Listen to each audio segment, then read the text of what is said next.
अच्छा सर, मोहम्मद शहाबुद्दीन को आप कैसा नेता मानते हैं? मतलब वो कैसे नेता थे? मुझे नहीं मालूम।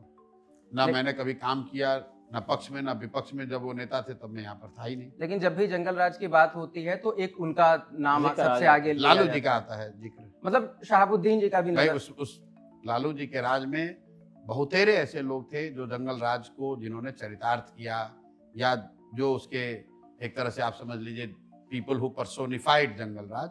उसमें एक व्यक्ति की बात नहीं है, उसमें बहुतेरे ऐसे लोग थे। क्या और वो पूरा जो सरकार का कैरेक्टर था, बहुत लोग उनके ब्रदर इन लॉज का नाम लेते हैं। बहुत लोग अब उन जिलों में जो जिस जिले में वो रहते हैं, जहाँ उस जिले में जो सक्रिय नेता रहा होगा उसके बारे में बात करते हैं। लेकिन सर आप पे आरोप ये लगा कि जब हिना शहाब उनकी पत्नी जब चुनाव लड़ रही थी तो वहाँ पे बहुत सारे जनसुराज के कार्यकर्ता भी काम कर रहे थे उनके कैंपेनिंग में।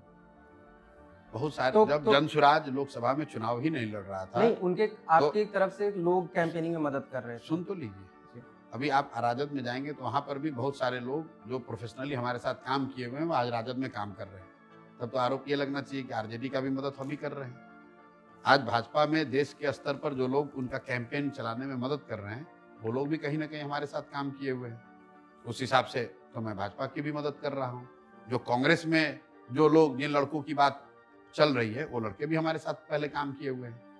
हमारे साथ 20,000 से ज्यादा लोगों ने काम किया हुआ है। वो स्वतंत्र हैं, कहीं भी जाकर काम कर सकते हैं। और जो लोग चुनाव लड़ते हैं उनकी ये सोच रहती है कि भाई कोई इस तरह का, प्रशांत किशोर जिस तरह का काम पहले करते थे उस तरह का काम करने वाला कोई मिल जाए या उनके साथ काम किया हुआ कोई मिल जाए तो हमारी राजनीतिक मदद हो जाएगी।